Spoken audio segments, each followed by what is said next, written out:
Hello, everybody. Welcome to Artists on Lockdown. This is our 21st episode, and I'm really excited because we are hanging and banging with all drummers tonight. For the most part, we have a little surprise for you, and I will tell you a little bit about in a second. But I would like to once again welcome you all. Hope you're having a great week, and I know I am because it is the official beginning of Italian Heritage Month. And today we are going to have an all Italian dude show. Very excited about that. So we are going to start by bringing my co-hosts, my brothers, to the microphone, to the computer screen. The first one, our younger brother, which I think is kind of my age, but from Dio, from Last in Line, from Black Sabbath. Again, my brother, Vinny Appice. How you doing, Vin? Good. Where's the meatballs?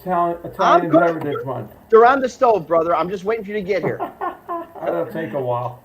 That'd be great. How you feeling, man? You're looking good. You're looking good. You look like you're rested. You look like you're having fun this week. You all right? Yeah. I get up early, then I take a nap, and then do what I got to do, and I'm doing all the internet stuff, so it's cool. Yeah, I know you and Carm had a little bit of a day today. Speaking of Carm, let's bring our older brother, but I mean our big brother, not older, big brother, the guy with the shirts, the guy with the muscles. Look at those freaking guns. Carmine, Appice from the Melotron Fudge. What's up, buddy? How you doing, dude? I'm good. How was your week, man? My week was good. Today was awful. Today was terrible. Me and Vinny was up at 8 o'clock. I was up early as well, but not as early as him. We were on the tech support for like 4 hours. 4 hours. And at the end, we didn't get anything done. We went backwards. And then after Vinny left me, he didn't know this. I screwed up one of the tracks I was working on. Oops. It was on 48, and I moved it down to 44, and every one, I can't get it back. I can't get it back. Yeah. You know, the only thing worse than a geek squad is a drummer squad, apparently. So, when it comes to IT, Not me. No, not me. I'm the man. He's the man. And how come you got so? Learning. Because we replaced everything but the original audio box, the sound interface. We replaced the second one, the wires, everything. And it still does the same thing. So we're going to exchange the first one. So, you know what I love? I mean, really, I got a younger brother. Rich and I have been doing this forever with the theater, just everything. He's in charge of all the production, and I do my thing. You guys are brothers, we know that, but you're still so involved with each other. So, you hear about these family relationships that are just, miles apart and not geographically. But you guys are still tighter than brothers. And all kidding, we do a lot of kidding on this show. All kidding aside, it really warms my heart. It really, really does. It makes me think actually, I put a virus on his computer to change the settings. So that's right. Messed us up. Yeah. So now I got to re-record all the drums or try and fit everything into the drums I already have. Yeah, light. Well, the big thing about being an Italian American, it's all about food, but it's all about family. And I said at the beginning of the show, this is Italian American Heritage Month. This is Columbus Day weekend. Monday is Columbus Day, and we have with us today another Italian American brother, which I'm so excited to have this guy. I mean, really, it blows me away the talent that Carmine, you've been getting us for this show. And this guy today is another drummer extraordinaire. Let's bring him out. Where's our buddy Joe Vitale? Vitale. Hey. Vitale. Who's got the anisette? I know. I got the biscotta. A little limoncello after the show. Yeah, man. There you go. So good to see you, Joe. Thank you for joining us. We're very excited to have you here. We're excited about Italian Heritage Day. We're also, like the rest of the world, mourning over the loss of our brother in music. The most amazing guitar player, of course, we know is Eddie V. And we are actually at the end of this show, towards the end of the show, we are going to do a little bit our own minor tribute. We have a much larger tribute in the works right now, but we just want to put something together just to do our little A little send off to the guy. Absolutely. But anyway, welcome, Joe. So tell us real Yeah. quick here, what you been doing with all this freaking quarantine crapola? Well, today I stayed in, and Oh, that's So did interesting. everybody. yesterday I was in. I stayed in yesterday and washed my hands like all day. I don't know. I've been we're all in this together, man. We just we're all trying to deal with it, and we'll get through it. We're tougher than this thing, and we'll get through it. Oh yeah. I think it was a much scarier at the beginning. We didn't know. I think, and I don't want to say we're getting used to it. Can you ever get used to this? I don't think so. But we are getting used to it. yeah, you're right. Too used to it. Unfortunately, it's kind of becoming normal. I mean, the mask thing is like, it's kind of normal now, and that's kind of weird. That it's normal. Yeah, what's it like? You get out of your car to go in the store. Oh, damn! I forgot my mask. I know. I know. And then there's guys that go in the store that forgot their mask, and they I've done that a couple of That's times. me. It's crazy what's happening, and I feel bad. I never got into the mask selling business. That's what pisses me off the most. Hey, I just Right, made I just made some last in line masks. Did you? Yeah. Okay, so 105 East Main Street, St. Charles, Illinois, 60174. I'll expect it by the end of the week. Thank you very much. What's your phone number too? Put that on. Sure, why not? Here's my Visa number. It's 217. Okay, so I need your social. Last 4 digits of your social. I have no social life, my man, lately, unfortunately. Hey, but we're hey. rocking. Hey, Ron, I got to say, when you introduced Joe, he said he's a great drummer. He's also a great songwriter. So Yeah. you know what? Great segue, because I did want to, and a vocalist. I mean, it's a producer. I mean, it's really incredible. And, back in the day, a little bit in the late mid 70s, you were so involved, obviously. I got a lot of people want to hear about your involvement with CSNY, with, obviously your good buddy. Let me take a step back before that, okay, Joe?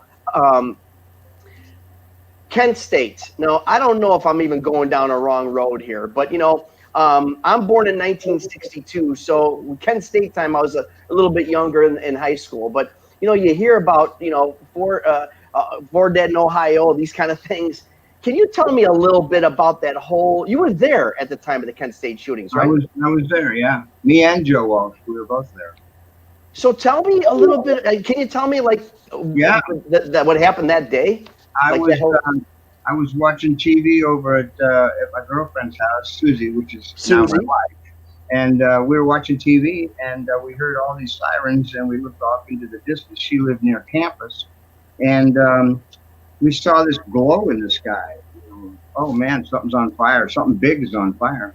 And eventually it stopped and calmed down and all that. We didn't think much of it. And in the morning, it was weird. We went downtown, and it was this, like, there were cops everywhere. There were like not only city cops, there were like state police. Then we saw some military. I was like, what the heck happened? And that was the whole weekend. It escalated to where the tragedy happened, and to where we were under martial law. Wow. And we couldn't go outside. We couldn't do anything. And the protest was pretty peaceful, and these agitators came down from Detroit. They were called the SDS, Students for a Democratic Society, and they were troublemakers. They didn't want to have peaceful demonstrations, and they came down and started breaking up the stuff. They were turning over cop cars. It's kind of like this month. It's weird how history repeats itself, right? Yeah. And so eventually we were under martial law, and of course it was on national news. Back then there was no internet, there were no cell phones around. Of course, my father called me and said, "Did you do this?" So anyway, I was, he thought I caused it all. But anyway,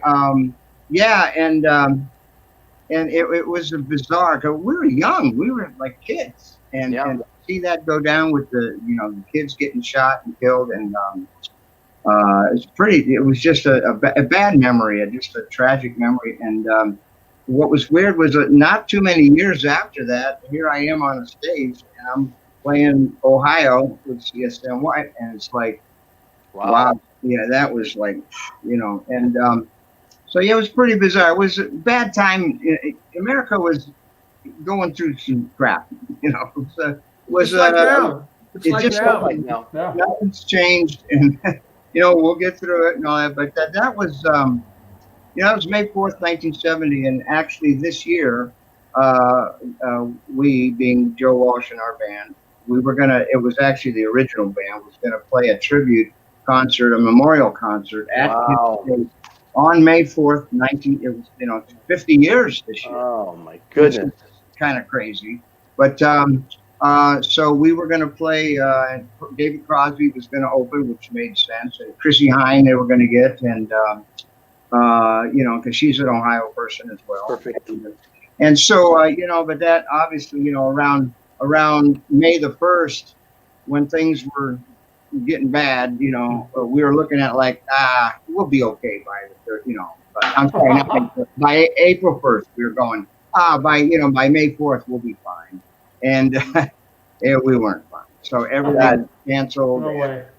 That's terrible, man. The world was canceled, so. And that's what, that's again, a lot of, we talk about history repeating itself, and that's been a lot of the discussion about how we get out of this. You learn, hopefully we learn from history, and it's so, the dichotomy, just the repeatedness of what exactly happened 50 years ago, it's almost scary. It really, really is. It's exactly as bad as it was. I don't think we've still ever seen anything this bad like right now. No, we've never had the country down. We've never seen anything like this. Exactly. Our whole life. And, it's really rough on all of us because, this is our life. We go out and play gigs and, we're all stuck. Everybody, it's rough on everybody. But there are people that will get in line. Jobs will open up, and we're kind of last because we play for people in big crowds, and so it's kind of rough on musicians, and so we're all kind of doing whatever we can, whether it's like some online stuff or sessions or what have you. Like this show. Like this show. This is the. Yep. So we wouldn't have been doing this. No. If this didn't Also, I got two neighbors down the street. Their lawns I got to mow after this. Make some money. So Kent State, again, you've got staying power. You've been doing it forever here. And I also, like the fact that, of course, going back to Kent State, you obviously met Susie, your lovely, beautiful, not only wife, but co-writer of songs, which I really want to hear a little bit about that, because that's very cool, that album. But you met a good friend of yours, a lifelong friend, Mr. Joe Walsh at Kent State. Yeah, well, I met him the year before. I met him in 1968. So just like a couple of years ago was 50 years of friendship, and that's a long time. It's kind of scary saying that, but I know. You remember when your dad used to say that? Yeah, we're our dad now. Yeah, I know. But yeah. Mm-hmm. So you met, you guys, but you guys have kept this relationship, and obviously I'm assuming the whole Joe Walsh connection is what got you as part of the Eagles, of course, very early too. It was like 75, 76? 79. 79, okay. The Long Run album and tour there. And I worked with them 79 and 80. And then they had the big blow up and all gone. Yeah, weird. Well, I want to talk about that a little bit, because a guy who plays at my theater here probably some years, twice a year sometimes, our good buddy Don Felder. Yep. That whole thing about Don, I've read about it, I've talked to him about it, about the separation. I still don't get it. I really don't understand what happened there. Those kind of things. They had there's a documentary called, it was the Eagles documentary. Mm-hmm. And Glenn Frey, rest his soul, he pretty much tells it like it was. And what he said in that documentary is pretty much, I think it had been, you know how bands get, you know, we've all been there. They're brewing and, you know, hey, why does he have more songs on the record than I do? And, you know, it's stupid, you know, it's because he's a better songwriter. It's that simple. It's simple. And so, you know, but I don't know. It wasn't one thing. It wasn't like a big blowout over one. I think it was a combination of, and several years of stuff. It was brewing. And eventually they had a blowout that night, and we were recording the live album that weekend, and it really sucked at the, you know, and there's tapes out where we were recording the live album. So there was a recording truck, right? And the producer was Bill Simzik, who has been the Eagles producer, and he was running tape constantly. So when Glenn Fry introduced us all, he said, ladies and gentlemen, meet our drummer, Don Headley, say hello. And then off mic he'd go, and say goodbye. Oh, wow. And he said, meet Joe Walsh, our lead guitar, and say goodbye. Really? He was pissed, you know, so, you know, but learn from it. It's just, it's cool. You know, I mean, we all get that way sometimes, but and at the end, he used to introduce me last because I was a utility guy. I wasn't like, you know, and I'm like, he didn't get to me. I was like, aren't you going to fire me too? Oh, no way, no way. And then he said, and meet our utility guy. Say hello, and he said, and say goodbye. So I asked Bill Simzik, I got to have a copy of those tapes. He goes, those tapes are going to my grave. So, you know, we'll never know, but it was just one of them nights. I can't imagine any band not experiencing one of those nights where it's just everything just blows up or whatever, and it's sad because, you know, we're such, you know, on the road and records and playing games. Yeah. You're a family, and it's not good when that happens, but it happens, and then you move on and you form another band or go do a solo record.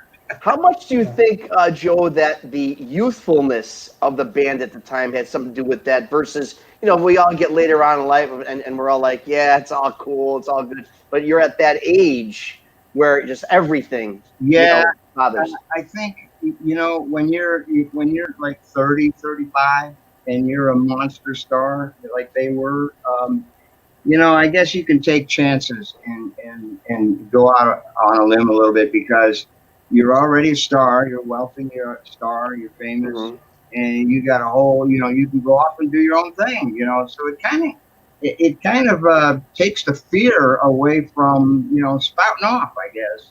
Yeah. Whereas if you're like, you know, 60 and you're in a really successful group, you just like, you know, leave it alone. We're doing good. We're all leave it alone, you know, and so, yeah, I think youth had a lot to do with it, you know, and you know, you're just a little more energetic when you're in your 30s. Sure. You know, let's we're going to take another step back a little bit in time. We had a young man you may or may not know on our show a couple of weeks ago. His name was, what was his name again? Thaddeus Nugent or Thaddeus? What was his name again? Thaddeus Nugent? What was his name? Oh yeah, Ted Nugent. and so you had a little, you had history with Amboy. Yeah, I did, and I know Carmine did. I mean, for sure. I don't know. I think every drummer in the world played with Ted at one point, but every good one. Yeah, well, you know, that was a fun gig, and it was a good experience. And so back to Kent State, I was playing at one of the clubs at Kent State, and you know, that it was famous for. There was a lot of musicians at Kent, and there was a lot of places to play. So, and Ted was up in Detroit. So apparently, and I was playing a gig one night at one of the clubs. He came down. He was like scouting musicians, and he was looking for a drummer. And he walked into the club I was playing. I never, to this day, I never knew he was there. Although he's hard to miss, you know. Well, there's Ted Nugent. But apparently he liked my playing and got a hold of me a few days later, and then I went up to Detroit and auditioned, and then toured with him for a while. And what happened was that what year was that? That was 1971. Wow. Yeah. Okay, and- so that's when we did a lot of gigs with Cactus with him yes. in and those I days. don't- Were I you with him then? I don't remember doing gigs with you then. I remember doing other gigs with you, but not with Ted. Right. Especially one. And what we did was, one of the gigs we did was we opened for the James Gang. It was Joe's Right. band. Right. And you know, it was great to see because we were friends for a few years. And so after the show, Joe said, "Hey, let's go hang at my hotel." And so, because I hadn't seen him in a while, and we were hanging, and he said, "Listen, I'm going to do something different. You want to put a band together?" I said, "Heck yeah!" And I got to tell you, Ted was so nice about it, you know, because I had to leave the band, you know, and Yeah. Ted was a sweetheart, man. He said, "Man, that's great. You guys should be in a band." And you Well, know, that was Amboy Dukes at the time, and right? we do, Yep. yeah, It was probably Ted Nugent and the Amboy Dukes. and the Don't Amber, get it. Yeah. and that's so, you know, I mean, I was a little nervous because you know, here I am, I'm playing all these clubs, starving to death, you know, and all of a sudden I get a break to do national tour, and you know, 6 months later I quit. So, that's kind of weird. But the worst thing is Joe said, you know, give Ted your notice, and said, "We're going to move to Colorado. We're going to put a band together." I said, "Okay." And then I go home, and no call from Joe. You know, and this is there were no cell phones or computer and all that. Yeah. Yeah, I didn't know how to get a hold of him. He already moved to Colorado. I don't know how the heck do I get a hold of him. And so, no call. I'm getting really pissed because I quit my first national tour band, and I'm not hearing from this guy. So he finally called me around Christmas, and he said, you know, "Why don't you plan on coming out to Colorado in January?" So in '72 January, that's when we started Bronx. Wow, you went in January in winter. Yeah. Oh yeah. Oh. Yeah. And that's a funny. You remind me of something funny. I put all my drums. You know, back then you could show up at the airport with all your drums in case, fiber case. Oh, wow. Just fly them on the airplane. That's not even, you don't even think of that today. No. And so Right. I went up to the airport, put all my drums on the airplane, flew to Denver, and Joe and his neighbor had a van. So they picked me up, and Joe at the time lived in Netherland, Colorado. Oh yeah, I know that. 8,000 feet up in their mountains, right? So It's Caribou Ranch. Caribou Ranch. Near Oh, there. where Chicago recorded. That's Yeah. right. And so we go up there. We park. You know, I'm tired. I've been traveling. We go into this house. And we say, "Well, we'll get to the drums and everything in the morning." So in the morning, there's like 40 inches of snow fell.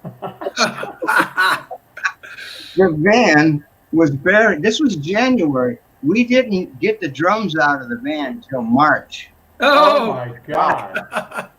And so what we did was those couple of months, he had a nice little studio room with keyboard and some guitars, and we sat and we wrote a bunch of stuff for the record. And so we took advantage of it and finally dug the drums out. And Caribou hadn't been finished yet, so we went out to the record plant in LA and started the record. But then by the time we got back, Caribou was up and running. And a lot of people don't know this, but the Barnstorm album we did, the very first one we did, that was the very first record ever recorded at Caribou. Wow. So did you were you at We recorded DO number 2, Last in Line, up there. Is that right? What Wow. year was that? That was 84. Oh yeah, they were well. You had by then they had the bungalows and all the places. Yeah, we had the bungalows, the hotel. It was What a killer place. What a place. Oh, Was Jimmy Garcio working with you? Yeah. Yeah. Yeah. Jimmy Garcia, he owned it, and it was just a place where, you know, we went up there and we didn't get off that mountain for like 3 months because Oh, Why would you? there? They had little houses to live in, and they had you know, a mess hall for food. They had, you know, anything you Yeah. needed, yeah. and it was fantastic. So let's go to a little bit further on, and thank you for allowing us to go down this historic journey with you. But you know, you're such a, and the thing about all you guys, you've played with so many people, so many great experiences, and I could talk your history for like 5 hours because it's just so much, so many, and you know, Carmine touched on it earlier, your songwriting prowess, and so you and Joe got together on a couple numbers, one really big one. Yeah, it turned into a pretty good song for us. Yeah. Rocky Mountain Way. Yeah. Da-da-da. We played at Rock Camp all the time. Yeah, we played at Rock Camp. Everybody knows that song. So can you I mean, that is an iconic song, and there's a few levels to it, a few elements to it. Can you take me down the road of how you guys would write a song together? I mean, is it something you guys sit and go back and forth? Do you do a part, he does a part? I mean, how does that process, or how did that process work with Joe? Especially on that song. Joe was a big fan of Duane Allman's. And when Duane Allman passed, Joe really got his slide chops together. Because he really wanted to go, in honor of Duane Allman, he wanted to get really badass on the slide. And he did. He's really good. Mm-hmm. And so we had done like 9 songs for that album or something, and the label said, hey, you owe us one more song. So we needed one more song, and our producer, Bill Simzik, said, hey, you guys, Joe's got this brand new great talent of slide guitar. Why don't you write a song that features his slide guitar? And we went, okay. And, I'm sitting there going, well, slide guitar, what's better for a slide guitar than a slow blues in E? So, I mean, it's perfect. So I sat down, and I wouldn't say that I started this. We were in a room, and and I started playing that on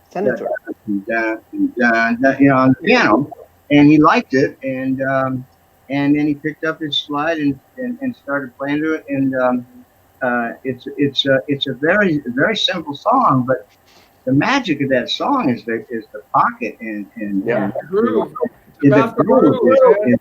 It's such a groove, and a lot of people don't know this because there's no reason they would know this, but the cut that you've been hearing for 50 or 40 years, whatever, that was take 1. That was the first. Nice. And you know why? It wasn't that we were so great. It was that song just played. It fell together, man. Yeah, it fell together, and once I didn't even have to count it off because Joe starts, and so when he started and we come in and we played it top to bottom. Now, obviously, the cut that we did in the studio, it goes for another couple of minutes that we faded, but we got off that song. We went in the control room and let's check it out, right? And we're listening to it, and halfway through it, we just looked at each other. We're done. That's it. Wow. Good. So you actually felt it. You looked at each other and you knew. Oh, you know when you hear a few mistakes. You guys know all about this. Yeah, when you cut something, you've done this many times. You play it back, and there's a couple little mistakes, but the pocket is so undeniable. You don't want to try to. You don't want to mess with it. No, you don't. You don't want to mess it up. And once you, and then you're going to try to obtain that pocket instead of magically firing it. And so we found that I don't even know that that there were any mistakes on the. I mean, it's hard to screw up a slow blues in E. Hey, who played that synthesizer? Somebody wants to know. I did. I played the piano. Oh, you did? And synthesizer on it, yeah. Nice. And, we cut it 3-piece. Me and Joe and Kenny Pastorelli played bass. And Kenny, wow. Great. Yeah, we played a 3-piece just like power trio, and then I overdubbed the grand piano, and then when he did the talk box solo, I overdubbed the synth part, and it was like it's one of those ones that we never knew what was going to happen with the song, but we did know that we had something there that was very cool, a good pocket, and it was fun to listen to, and we stuck it out there, and it started climbing the charts, and we got lucky, Did he get the talk box idea from Jeff Beck? A lot of people ask me that question. They go, "Who started talk box? Was it Frampton or that?" I don't know. You know who it was? You know who it was? Who? Mike Panera. Wow. Mike Panera had the talk box. He gave it to me. I gave it to Jeff Beck, and we used it in '73 with Superstition. '72 with Superstition. We used it live. That's right. Did Butterfly use it? Then I noticed other guys like Joe and Peter Frampton using it as well. You know. Danny Johnson calling. How do I get on? So 1973 was. Danny, what's up? Well, Hey, how you doing? Hey, hang on. Hey. How you What's up, doing? Danny? Hey, Danny, how you doing? 2 large pizzas, please. It's Carmine. See what I go through every week, Joe, with these two guys? It's hysterical. It really is. I sent you the link. I see. I knew it. Ben, mute this freaking guy. Will you please, Ben? I'll send it to you again. It's the guitar players. Oh my gosh. The all drummers thing. So it's happened before too with guitar players. We'll before he comes back on, we'll touch a little bit back on the Italian thing because Canton, Ohio. I mean, that's a big Italian community out there. Do you ever get back there? We got to tell Ben to send our buddy Danny Johnson the link onto his phone. Well, via email or text? Probably text, right? Text. He needs a text. Is this how you guys handle your tech situation earlier in the day? Oh, you don't even want to know. Anyway, I'm going to do it. Excuse me. You guys continue to talk. Talk amongst yourselves. Ben, mute this freaking guy. So anyway, I was asking because you know what? I love that Canton area. The whole what's the other place in Ohio that's big Italian community right there? Youngstown. Yeah, Youngstown, of course. My buddy Boom Boom Mancini from there. Yeah, and they used to call Youngstown Little Chicago. Yeah. No, do you ever get a chance? You ever go back there at all? Oh yeah. I mean, it's home. I mean, it's and it doesn't change much. It's really nice. There used to be the Agora there, right? The Agora, right? In Cleveland. Cleveland. Yeah. I actually promoted a show at the Agora. Man, was it run down? Holy smokes! But the Agora. They fixed it up. It's pretty nice now. That theater, there's a huge history of rock and roll there. Yes. Great place. I did an Italian guy by the name of Zucchero out there. Oh. And it was pretty run down. I'm glad to see that because this has got to be 10, 12 years ago. So I'm sure that it's. So you're back with us, Carm? Yeah, I'm back. Yeah, I did it. I texted our buddy. All right. So we have. I know you guys got. I know Carmine. These guys got a lot of history with Rick Derringer, but so do you, Joe. Right? Yeah, I mean we cut a couple of things on that record and on All American Boy and. Carmine, when did you play with Rick? I played with him after Vinny. Vinny played with him in what? 76. After All American Boy. I played with him in the 90s. Okay, so we late 90s. I think All American Boy, we cut some of that in 73. So then Vinny, you played with him in 76. Yeah. And then you played with him, Carmine, when? I played with him later in the 90s. Late 90s, early 2000s. Yeah. He's another one of those guys. No, I'm sorry. I played with him in 83. It was 83. I forgot about that. We did Party Tested over Pasha. That's right. Yeah, that was 83. So it was 83. 83. Wow. You're 83? Yeah. No, you don't look a day over 82. Flip it around. I'm 38. Okay. You don't look a day over 82, Carm. Come on. I know. Yeah, you look good. Hey, let's go back to the CSNY days, all that stuff. I mean, again, another mind-blowing era in rock and roll, and about the relationships, right? It was just fireworks all the time, a separation. Were you involved? Not involved, but I mean, were you a witness, I should say, to that whole fireworks between Crosby, Nash, and Young and Stills? I mean, that kind of thing. Yeah, but it was pretty typical. It wasn't really anything outstanding. It was, typical band, arguments about stuff. And, those guys used to argue about, what parts you should sing or not sing or how to do it, what songs to do live. That was a big thing because their catalog was huge. And so Cross always wanted to do a couple of his tunes that were great songs, but they were kind of obscure on albums that, they weren't the hits or whatever. And Stephen was, wanting to do some of his solo record stuff that was not CSN, but Graham Nash was the guy he was the marketing guy. He goes, guys, we're CSN. We got to play CSN tunes. We got to play the hits. And he kept it in check like that. And thank God, because, the catalog was huge because they had all the CSN records, CSNY records. Each one of the guys had multiple solo records. Yeah, So right. it was a huge amount of material. And yet, if it says Crosby, Stills, and Nash on the marquee, that's what I learned that from the Eagles. Those guys, when you pay money to go see the Eagles, you're going to hear Eagles songs, the ones that you've heard on the radio for years. And it's fantastic. That's the way to do it. And it's like when I went to see Carmine, when I went to see the Fudge not too long ago. I couldn't wait. I was hearing one after another. All right, they're going to do that song and that song.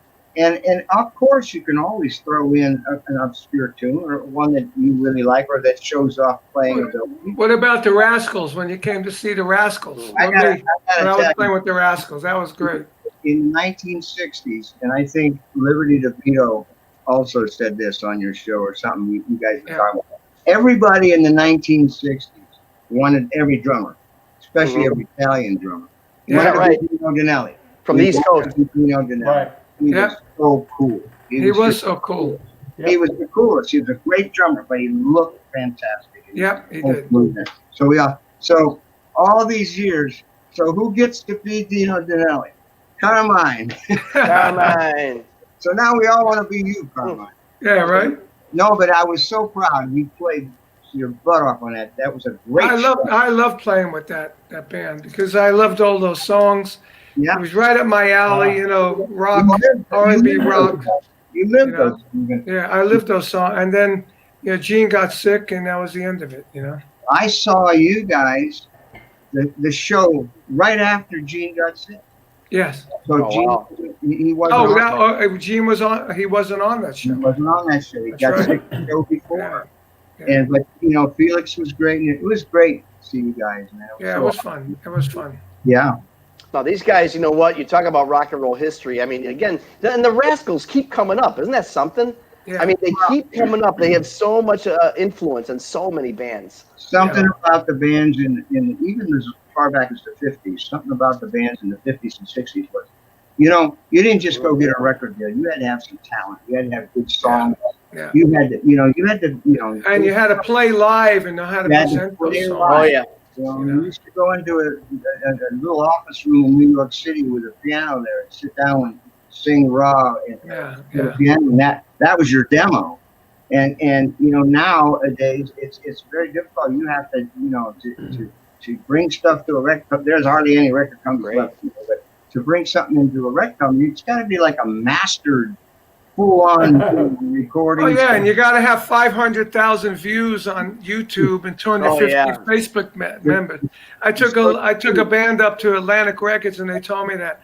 I said, if we had that, what do we need you for? Right. Exactly.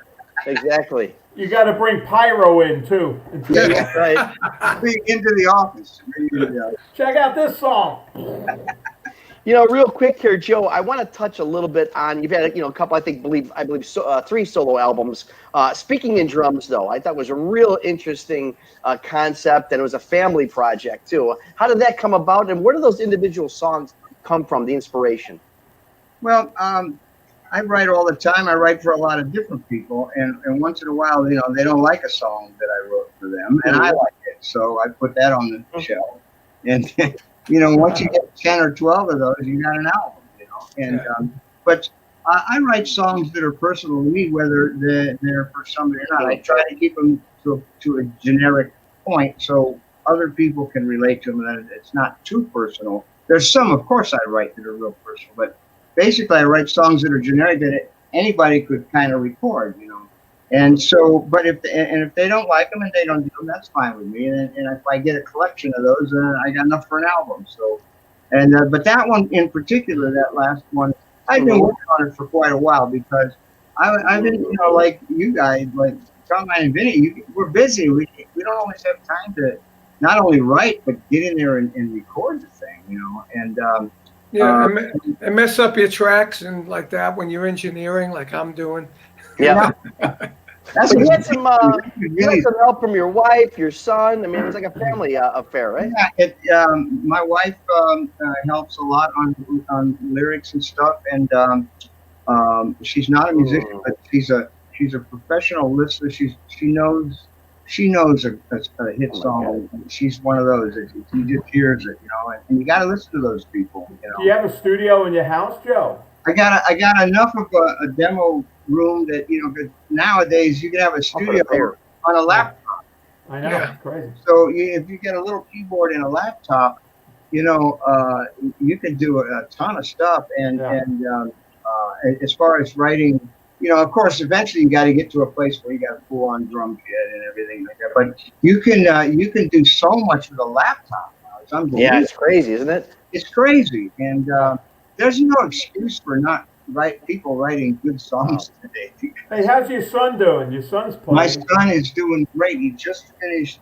Speaking of albums, he just finished an album, and he's just in mastering it right now. And pretty rugged stuff, and he's doing real well. And we love hearing him play live, and he's really good live. And you know, he's been around all of us old guys for many years, and he saw what he needed to do by watching all of us guys, you know.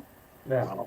Hey, you know, we touched on it at the beginning of the show. Obviously, a very tough week in the music world. Johnny Nash, of course, another one of our great rock and rollers. I can see clearly now, you know, but Eddie Van Halen, our buddy, is gone. And I know I don't want to say we saw it coming because we didn't know he was sick, but I don't think anybody really saw it coming this quick. And it's just a big, a terrible loss. And, you know, we've got a couple of people we want to bring to the show, Joe, that are friends of ours. We got Danny. I think Danny Johnson's on the line, right, guys?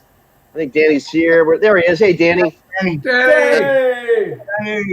You made it. Did you bring a pizza? You bring a pizza? Hey, Danny, welcome to the show, man. And we can't wait to talk to you about your career and all that kind of stuff. We're going to get you back on. In particular, tonight, though, we're calling some of our friends, you being one of them, of course, to give your experience. I know you've been working with Eddie as of late. And give us a little about how your experience with Eddie comes into play here. Well, it was years ago. My girlfriend at the time, before I remarried, Kelly from Shreveport. I can't pronounce her name, her maiden name. Oh, that's funny. But I just call her Kelly Mack. So she had a band, and Eddie had been checking her out with Valerie. Valerie was from Shreveport. And then that was a connection. And so we were over at Eddie's house, kind of house sitting for him. And I hadn't seen him in a long time. I met him years ago when I was with Vinny, with Derringer at the Whiskey. Derringer again, yep. Yeah, Danny played with us. It was at the Whiskey. I think Carmine and Vinny were there. It was actually the night we had pulled out of the band, but we went to see Rick, and Eddie was backstage. But anyhow, so fast forward to he was interested in Kelly, and he heard some music coming out of the room.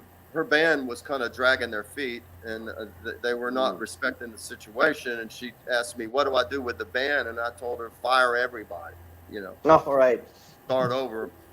And so I was in Alcatraz, and Eddie said, "Well, why don't you do something with Kelly?" I said, "I will." He said, "No, put a band and quit Alcatraz." I said, "Well, I don't want to quit Alcatraz." But he said, "Well, come to my beach house and talk to me this weekend." So they got me pretty drunk or something. And, you know, I'm looking at dolphins jumping out of the water and gold albums and Eddie Van Halen and, you know, "I'll take care of you, quit Alcatraz." I said, I'm done. I'm quit. Okay, what do we do now? So we did a record together back behind his house. He called his studio 5150. And then we did a tour with Van Halen all across America, and then we did another record with Eddie producing with Ted Templeman, and it kind of got those guys back together. And I don't know, I kind of felt like I was in the way because Ted Templeman kept saying he hadn't seen Eddie in so long. He's going, man, play something on the guitar, man, play it. And I'm like, oh my God, here, take it. I don't want to play anymore. So Eddie picks the guitar up, and just plays, he's the master, he's just untouchable. So it was kind of like Ted was like, wow. And I could tell that those guys were going to get going again, and they did some more records together. And I think later they used Andy Johns or something. But yeah. I had talked to Eddie. We were texting. Oh, great picture. Actually, great. Look at that picture. Tell us about that picture, man. Yeah. Wow. Man, somebody did their homework. Yeah, I told you they got me drunk. Yeah, you look at Well, again, this is, look at that. There he is. Wow, what a great shot. And look what's in his mouth. Yeah. Cigarette. Yep. Good. That's what got him, man. Cigarettes. Yeah, and terrible. I'll tell man. you, he said Nice one. Yeah, we actually went to AAs together, and we were coming home one night, and I was had a problem with drugs, and his thing was alcohol. His daddy died early, like at 53 or something, and he had a really? And wow. He just said life is a beach, he just liked having a good time, just like all of us. But there comes a limit, we're at the age where, do you want to have a good time or do you want to live? I had no idea this would happen. I don't think the cancer is really related to that, unless maybe it is the same. Well, it's related probably to the smoking, Oh, for sure. It's got to be. I mean, when we talked to him, he seemed to be a little bit in denial about all that. I texted him. I said, "Are you okay?" Because we're hearing a lot of rumors. We were hearing he had cancer, and he said, "Oh, I'm okay. It's just Dave Roth has spread some nasty rumors and stuff," which Dave Roth seems to be pretty good at doing that. Although he seems to be very minding his manners right now because this is a very serious thing. Yeah, but sure. God love him. I mean, he was such a great guy, and he loved Carmine and Vinny, and he talked about them, and he was just like one of the family. Mike, I got some quick stories with Eddie. For me, I remember I was telling Eddie because they were really big Cactus fans. Eruption was like the beginning of one of our songs that Cactus did called "Let Me Swim." I could hear that in their music. Right, Yeah. and then Hot for Teacher was like Parchment Farm. So who's ripping something up? Is that you, Ron? We lost Ron. Ah, I know what you did. You pulled that up. Now it's Eddie. What are you talking about? What are you talking about? The church. Yeah. So I was talking to Eddie on the phone. I remember distinctly. I was in the kitchen of my house in Valencia, and I said to Eddie, "Yeah, we're doing a Vanilla Fudge reunion." And Eddie goes, "Fuck that! You got to do a Cactus reunion, man." And he started raving to me about how we should do a Cactus instead of Vanilla Fudge. And I knew he was into Cactus because so was Alex, because when I hung out with them, they told me, and Alex told me when they did Hot for Teacher, that was the template was Parchment Farm, and I used to hang out at the studio at the house. That house was a huge house right, Danny? How huge was that house? Yeah, it was big. Yeah, he actually, I don't know if the big one was there when we recorded, but he built another one. But it was a great situation, and it was gated, and there was always people up at the gates. And I said to him one time, these people keep asking me questions up at gates. They holler at me and come here, I want to talk to you. And they start asking me questions. What am I supposed to do? He said, don't talk to them. Stay away from them. There was like people there all the time, like wanting to know, is Eddie fighting with Valerie? And, it's like, stay out of it, man. Wow, mind your manners, Danny. So you really got involved in this stuff. You were witness to real personal stuff. Well, for 2 years, because Eddie was kind of a one-man guy, you know. And his brother is more of a one-man guy. I don't think his brother even wanted to working with us, but I love his brother. I respect him. His brother is older, and his brother, in a way, is sort of the leader, but Eddie's sort of the creative fire and everything. Yeah. So Eddie was really hands-on with us. I think the problem was his brother wanted him to concentrate on Van Halen, and he had just done Sammy Hager's first solo album. And I remember I said, "How's that going?" He was producing it. He goes, "Oh, it sucks." I go, "What's wrong with it?" He goes, "It's a bunch of bar chords on the one." He likes to play on the anthem. It's a bunch of bar chords playing on the one.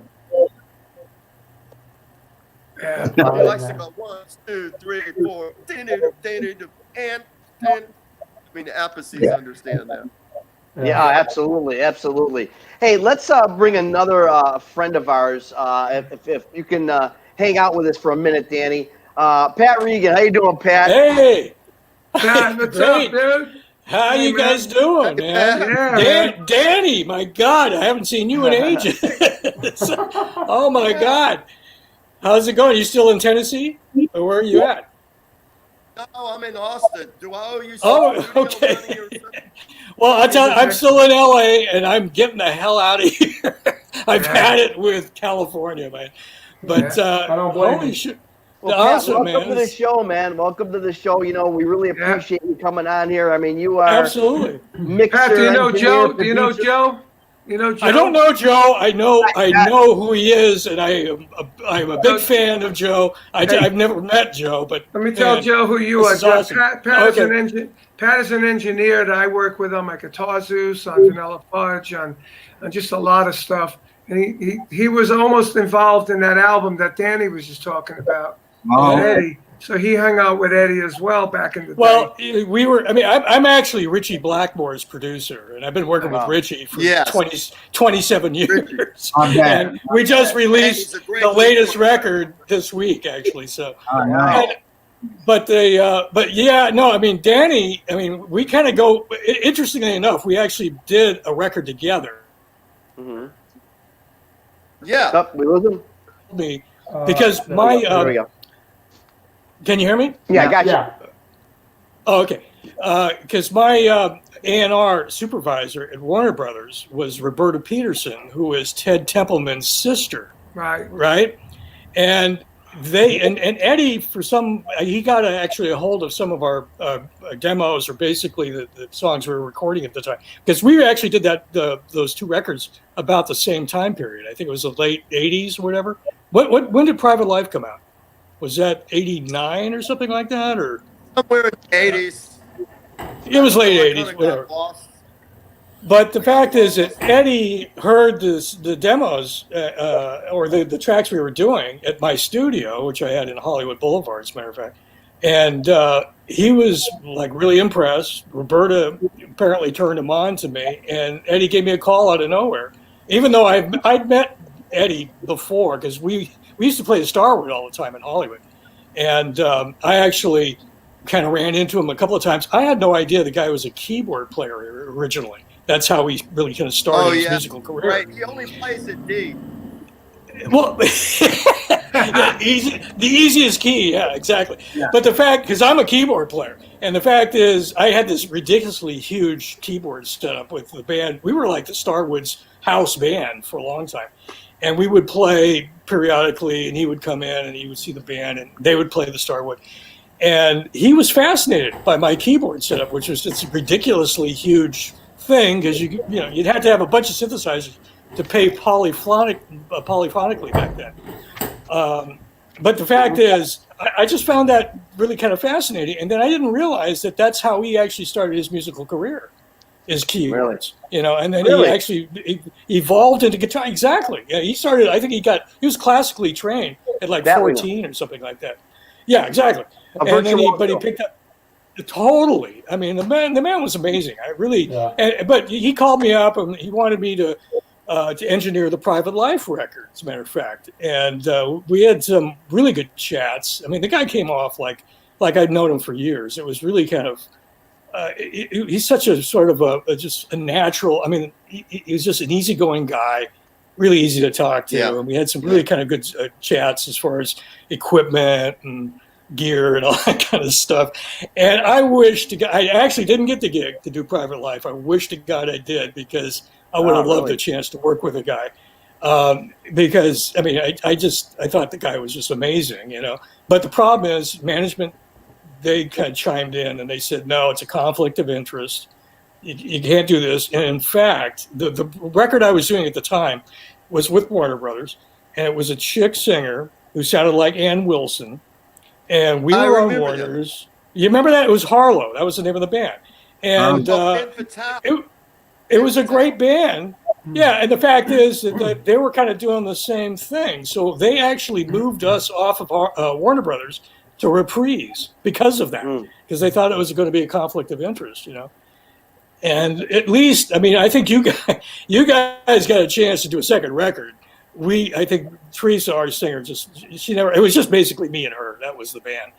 And she actually ended up getting a little bit of writer's block, and we never ended up doing a second record, unfortunately, because the first one was great. But that, I wish to God I had a chance to work with Eddie, because he just sounded like a great guy. You know, I mean, we had great chats. And that's what you hear, you know, now, of course, you know, in this kind of a situation, unfortunately, but you do hear all the testimonials from people. But, you know, and I got a couple here that we're going to go into real quick that sent us specifically to our show. But I tell you what, everybody talks. It's easy to say what a musician he was, obviously. I know. But to say what, you know, everybody is just talking about what a wonderful, wonderful, sincere, caring person that Eddie was. Absolutely. And the thing that, you know, I know they had their problems with the band and David and so forth, you know, I can't imagine why. That's got to be, frankly. but we all know that's David. That's David. It's got to be David. Exactly. You know, because the guy, I mean, I don't know how could anybody not get along with Eddie? You know, the guy was such a cool guy, you know. And, you know, Gene Simmons, I worked with Gene and Paul over the years. I did a lot of Kiss stuff. And Gene, well, he claims, and I'm assuming it's true, he discovered Van Halen. I mean, I haven't spoken to Van Halen. Exactly. Well, this is before. Wait a minute. Vinny, didn't you guys go see Van Halen with Derringer or something in a club? Well, what happened was we played the Starwood with Derringer, with Danny, and we used to do You Really Got Me in Rick's solo, his guitar solo. That's right. This was 1976, the beginning, 75. And so Rick would start playing, and at one point in the middle of the solo, fast, and we did that for maybe 16, 32 bars. And then he went and ripped out the rest of the solo by himself. You know, we stopped, and they were there at that gig. And then a couple of years later, that song came out. So I don't know. Who knows? Yeah. You know, I actually with Derringer. A small aside, I worked with Derringer with Weird Al Yankovic, which is the weirdest. Wow. Which is I played the keyboards on Eat It. Because Rich basically hired me to come. I mean, they didn't want to spend a fortune for the Synclavier synthesizer, which was $200,000 at the time. And I ended up playing like a Jupiter 8 programming it to sound like that. But Rick produced that record. You also played on my King Cobra record. Exactly. Yes, that's right. That was at Pasha. That was at Pasha Studios, wasn't it? Yeah, that's right. Yeah, I mean, small world. It's like this whole thing about like, you know, it's everybody's connected to everybody else. Richie Blackmore, I mean, showed me the tree, the family tree kind of thing where everybody's connected to, you know, Whitesnage, John Lord, everybody's connected to everybody else. And it's amazing how many people are really kind of connected to everyone else, you know.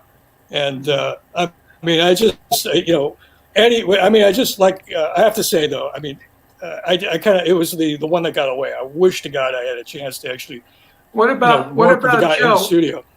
What about Joe? Have you had any connection with Eddie? Yeah. Let's hear it. No. You, Joe. We did some shows with Van Halen, and you know, they were big festivals, and you know how they are. You know, you don't meet anybody. Hi, how you doing, Ezra? off the stage, and then we go on, and they're gone, and then I never did get a chance to. Joe was a good friend of his. Walsh was a good friend of his, and he just loved him to death. He said he was a nice. Can you imagine that? You imagine the guitars of Joe Walsh playing, just jamming with a guy like Eddie. That must. I mean, I wonder if that ever happened. Yeah, I wish it would have. I don't know that it did, but he really loved him, and he really respected his playing, and he thought that he was like, he invented a whole brand new way of playing the guitar. And we got another real good buddy that's going to join us real quick here. He's been on our show before from Sons of Apollo and so many other bands. Derek Sherinian's back with us. Hey, Derek. Hey, Derek. Hey. What's up, guys? Good to see you, man. Awesome. Sorry to see you under such sad circumstances. What a shame, huh? Fuck. Yeah. Well, I think Eddie, knowing who Eddie was and what a wonderful individual he was, I think he would somewhat get a kick out of the fact that this situation is causing like us to come together and the music world coming together in a time that's so, horrible, so challenging right now. Yeah. But we're all coming together because of him. So I think in some kind of way, I think absolutely. I think it's good. I was very happy to see he's getting really the proper coverage in all the major media, in all the news. He's getting his nice montage in LA Times, New York Times, as he should, I mean, he's a fucking big deal. He's an icon. And radio station, and radio. Yeah. Radio been playing Van Halen all the time. All the time. And like billboards on all the arenas have the stripes on the huge screens, and he's really getting honored as he should, and that really makes me happy. Great. Yeah. So what is your go ahead, I'm sorry. No, I was just going to say, it's amazing how timeless the music really is. It really holds up now as it did back then. It's really amazing. But go ahead. I don't want to interrupt. It's like vanilla fudge. Yes, there you go. There you go. So, Derek, tell me a little bit about your connection with Eddie. I mean, your experience, or your. Look at that. That's a great shot. Wow, that's a great shot. Yeah. Well, I mean, before that show, that was 14 years ago. It was September 27th. So that was just 14 years, and I remember that date vividly because my daughter was born. My first kid was born 4 days before that. So in that week, I had a kid born, and I got to play with Eddie Van Halen. So it was pretty awesome, pretty intense. But before that, I was always a very huge fan ever since I heard the first record at 12 years old. And, I had older cousins and friends, and they loved Led Zeppelin, and they had all their bands. But Van Halen was my band. It wasn't my older cousin's band. It was like I was there from the ground floor. And it just, when I heard Eruption or Running with the Devil going into Eruption, it changed my life. And just hearing how he sounded so different than all the other guitar players. And it really just made me realize that it's more than just playing the instrument. You can really put your personality into your instrument and have a unique sound so people can identify it after one or two notes. And I always wanted to be that kind of player. Even though it's on keyboards, I wanted to have that same type of audacity and fire as Van Halen, the way he played. It's just an attitude. Yeah. Derek, Pat. So Derek, so what happened?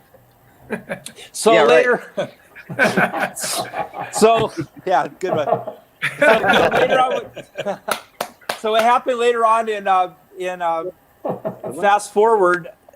Eddie was having this party up at his house, and my friend Stephanie Dika, who you've been on this show, had a band called the Star Effers that played on Sunset Strip, and Van Halen's wife now, it was girlfriend at the time, saw the band and said, this would be the perfect band to play this party. And so my friend Stefan knew how big of a Van Halen fan I was, so he goes, Derek, you got to play on this gig. And so that was it, man. That was my in. And so we did a full day of rehearsal up at his house the day before the party, and then the actual party. And we played 4 or 5 songs. And it was killer, man. What a surreal... it was a really surreal moment, just like being with him in person and listening to his stories, and he brought me up to the studio, me and Brian Tishy, and we snuck up there for like 30 minutes, and he showed us like all the different rooms, and it was all the old just gear. awesome, man.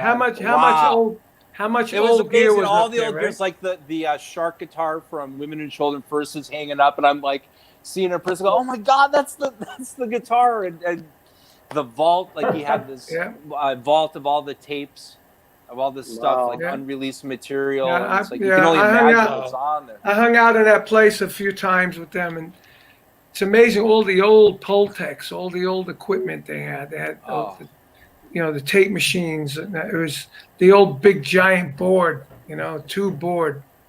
Awesome. And Alex's drums in a room, a glass room, by itself. Wow. That's amazing. Was it like a guest house that was converted, or? Yeah, it was a big guest house. Yeah. It was some that's how kind you of tinkle. do it, man. Some kind of That's Derek. I remember Eddie was really good about. He was really good about helping other musicians. Yeah, that's he what a lot of seemed people like say. I mean, I never, besides that one experience, I never hung out with him besides that. But I mean, I know a lot of people that are friends. Like Lukather is really good friends with him, and Zach is tight with him, and he just seems like a real sweet guy. Just a giving guy. Very generous. Yeah, I got another funny little story, right? When I had King Cobra, all the guys in King Cobra were brand new guys, So Van Halen was playing the Forum, and Alex and Eddie invited me down to see them. So I said, can I bring my new band? And they said, yeah, we could bring the new band. So I get the new band together, and I say to them, I said, listen, now you guys are recording with Capitol Records. We got an album coming out. You're going to see Van Halen backstage. Don't act like funny little kid fans. You're like peers now. This is your peers, So they said, okay. That picture was done. Great Look at Bruce shot. Gary. Great. Bruce Gary. Both of those guys are gone now. That was at the Whiskey, backstage at the Whiskey when I played That's during the prime. What year is that? That looks like 78, 79. That was 79? 1980, actually. Yep. It looks like it. Look at the hair. Look at the hair. I played. My band had Vinny Vincent in it at the time, and Eddie came down to see it, and Alex. They all came down. But anyway, so we got to the gig. We're in the Forum. We walked backstage, and I said, "Remember, be cool." And what did these guys do? They walk in and they went, "Can I have your autograph?" And they started flipping out. I said, "Oh man, I was so embarrassed."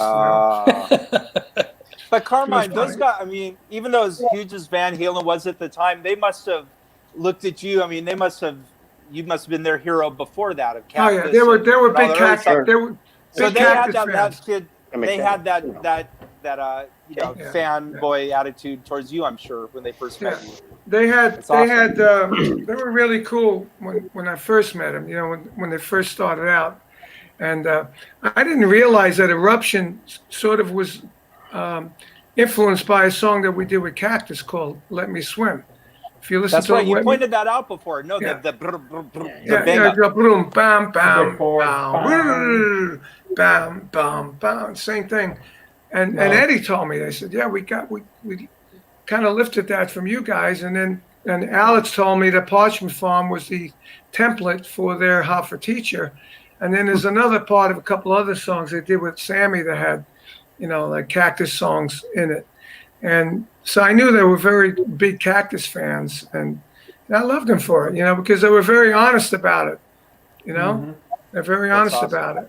Derek, I got a question for you. You obviously played with him, and Pat brought up a really cool fun fact earlier about how Eddie actually started out with keys and piano and all that kind of the keyboards. So when you worked with him and he was playing the guitar, especially that one particular picture that we saw, it looked like he was kind of working with you. He had the guitar and you with the keys. Did you feel that he had a little bit better of an understanding musically with you, a connection, because of his keyboard history? Oh, I don't think so. I think he's just such a great musician that it's just you don't even think of it like that. Yeah. It's just he's so musical. It's just notes, you know. And that was the one big takeaway. Like he said, there was a lot of gems and there was a lot of, you know, verbiage flying. But I remember him saying, you know, there's only 12 notes. Do what you want with them. And that's such profound. It's so simple. Profound. It really is simple, but it's true, and that's coming from him. And wait a minute. Not in Vinny's case. It's more than 12 notes. In Vinny's case. Well, yeah, there's all the notes in between the 12. There's 12, and then there's 12, and then there's 12 loud notes. There's 12 more quarter tones. Yeah, exactly. Real loud notes. Those are the ones I like. Another takeaway that was really cool. He said that most of the music that he's written on all the records that we've heard have just had a cassette tape, like a shitty little cassette recorder. Right. Recording the riffs into it. It isn't like he has huge demo. Before he had his big studio, there was no demo studio and all the horse shit that people spend money on. Oh, I'm going to get all this gear so I can write and stuff. If you know what, dude, just all he needs is the great riff and the tape recorder. And then bring a cassette player, a stereo cassette player with a guitar or a drum set. It'll sound amazing, you know. There you go. But you know what? A lot of these new kids today, these new young whippersnappers, they just everything is programmed and it's a different auto-tuned. You know? I mean, it's got nothing to do with music, frankly. You know, real quick here, I do want to touch on again. Everybody's been so the heartwarming testimonials been pouring out from everybody as we see in the press. Some of our friends have reached out. You know, we had Ted Nugent on the show a couple weeks ago, and he reached out to us, sent us a little statement here. I'd like to read real quick about Eddie. All music lovers' lives were powerfully enriched, stimulated, and fortified by the adventurous musical genius of Eddie Van Halen. He was a sonic force to reckon with. Great statement by Ted. Huh? Yeah, man. Yeah. Amen. Amen. Yeah, I agree with that. True. I mean, who could you not? Hey, let me do one more here real quick because Pat Travers sent this to us. He says, I won't forget the first time I heard Eddie Van Halen. It was early 78, I guess. And we were driving in Texas, heading to a show in San Antonio, not really paying attention to what was playing on the local rock FM station, when all of a sudden, this incredibly aggressive guitar jumped right out of the speakers and was in our face. He's thinking, wow, who is this guy? I haven't been that excited about a new player since hearing Jimi Hendrix about 10 years earlier. What I loved about Eddie's playing was while he was employing new techniques and showing enormous skill, he always sounded like he was having a blast doing it. Rest in peace, Eddie Van Halen, from our buddy Pat Travers. Nice. Yeah, great work, man. Yeah. Wow. What's this other sheet up there? A set list for the show? That looks like a set list. Yep. Yeah, it is. Yeah. Look at that, man. Oh, right. Yeah, look at that. Yeah. What year That's is pretty that? cool. What year? Could you guys imagine though that like when Eddie first came out with that Looks record, like all the 1990. other guitar players that were out at the time, like whoever it was, like Joe Perry, Derringer, or whoever the guys were during '77, and then all of a sudden this fucking guy comes out with Eruption and just eats everyone's lunch with one. Well, you know, the fact clean is, swoop. we used to play that same circuit with, Starwood and Gazzari's, and I was totally blown away by Van Halen. I knew they were going to get signed. And he was like fascinated because, I had this I told earlier, I had this ridiculously huge keyboard rig, kind of like yours, Derek. Derek, I don't know if you remember, we worked together on Pat Torpey's record. Way back in midnight. Remember that? Ago. Yeah, exactly. You were great, 90s, man. 90s. Mid-90s, exactly. Yeah. But I used to have this ridiculously huge, and you would probably appreciate, I had it was an ARP 2600 with 6 Oberheim expander modules, a mini mode, all this kind of crap. You still have all that stuff? I wish to God I did. I had a CS80 at one point. Wow. But the fact is, I used to run into Eddie. That's worth a lot of money. That would be, absolutely. But the fact is, I used to run into Eddie, because we were in the same circuit, and he would always ask me about, like who put this thing together. He was fascinated by the keyboard rig. And I actually he owns one of those, a CS80, if I'm correct. I think he was trying to sell really? a couple of years. Yeah, I think he had one for a while. Oh my God, good for him. Those things are worth a fortune now. I think Stevie 25 grand or whatever at least. I mean, the fact is, I mean, I actually did a few great records, during the period I had that thing, but the thing just kept going out of tune all the time. So I sold it. I sold it for like $4 grand. I wish to God I hung on to it. Oh my God. I know, seriously. Probably, Stevie Wonder, it is irreplaceable. I mean, they didn't make that many of them, and it was the most amazing synthesizer of all time, in my opinion. And I kind of miss it. I big time miss it. And if you can get a hold of one, more power to you. Yeah. But, hey, I mean, you got a great. Huh? Pat, did you ever have not a sync did you ever have a Mellotron? I have one right here. Mellotron? Derek has one. I never got a Mellotron. I wish to God I did, actually. That he's got the most recent Mellotron, which is great. We used the Melotron, Pat. Remember, we used the Melotron on guitar. Well, those are samples, though. I mean, it is a Mellotron, but I mean a real Mellotron. The real thing is the best, obviously. Oh yeah. Well, obviously. But we actually copped the Mellotron vibe on guitars for sure. The real ones like Knights in White Satin and all that. Oh God, yes. We had one with Joe Walsh.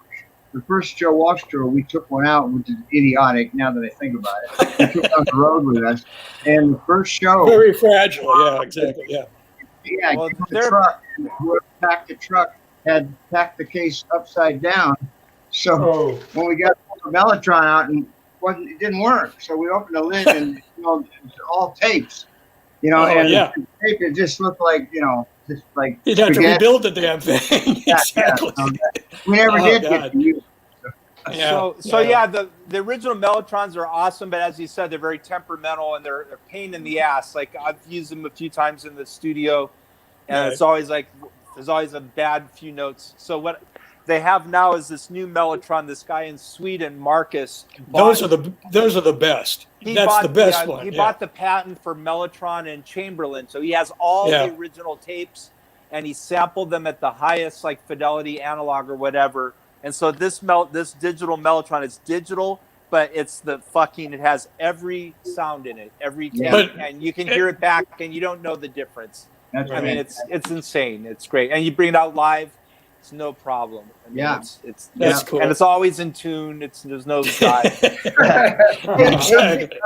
Derek, not to change the subject here, but I love Wait, let's go to Derek's picture here, Ben.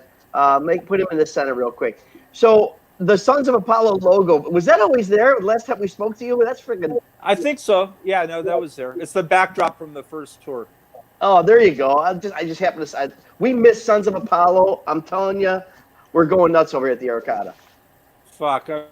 We all want. I know. Everyone wants to play. We're all just going on. I know. It sucks. Hopefully soon. Hey, we got one more real quick here, guys. If I can beg your patience for a second, because we got another testimonial from another really good friend of all of ours, and definitely at this show, from Bumblefoot, Ronnie Thal. Send this to us. It says about Eddie. Yep. Look at that freaking picture. Holy smokes. And that is really him. That's not fake flames. That's really him. Wow. Eddie was the game changer, from the brown sound guitar tone to the originality of his style, to the guitar's role and delivery in songs and on albums, to his stage presence. No other guitarist was ever as innovative in so many ways. He inspired generations of guitarists and bands and raised the bar for all. For me, it was hearing the intro to Mean Street at age 12. It truly changed my life. Eddie was one of a kind, and we're all blessed to have experienced his magic. Sending my deepest sympathies and lots of love to the Van Halen family and his loved ones, from Ronnie Thal, Bumblefoot. Another good guy, man. I tell you, these are just pouring in. Pouring in. Cool. And like as you said, Derek, it's just, it's really right, the attention that Eddie is getting right now, and will continue, of course. It just feels right. You guys, what can we say? This has been just an amazing, amazing show. I got to thank all our guests. Just incredible. I'm going to spend more time thanking our guests than the show itself. We had so many. Wait, before we go, Ron. Hold on. Wait. Joe has a little surprise to do that. Name that beat. Oh, do a name that beat.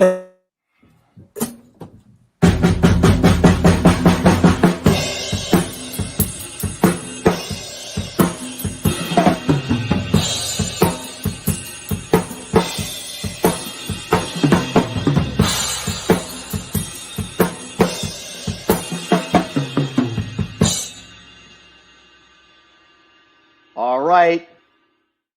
Our guests, who knows what that beat was? Who can chime in and knows what Joe Vitale? Let's Good get drum let's sound. let's get the audience to chime in. Joe has a book and a CD. We got a winner. All right. Who's the first? Well, there you I go. thought it was. We got I it. thought it was Moby Dick.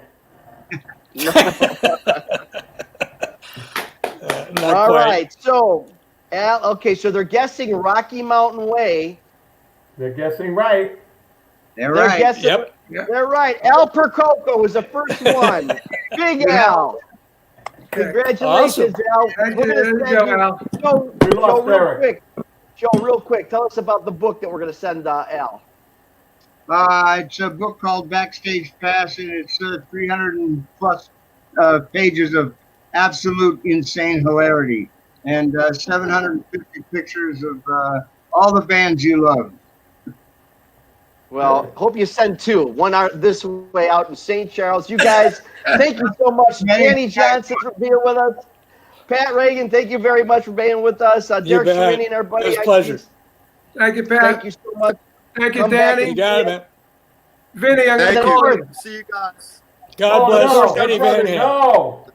Everybody, real God quick bless. here. You got to like, you got to share, you got to tell your friends about I gotta go mow the lawn. I gotta go mow the 2 lawns here. Okay. Well, it's better than when you're normally delivering pizza. Back to So, normal. Vinny That's Appice, tomorrow. Yeah, it's Carmine, not dark out there, Vinny. thank you very Thanks so much, much, guys. guys. Stay safe. Bye, you guys. Good night, See you everybody. guys. Stay healthy. safe, Take everybody. care. Bye. All right. Bye.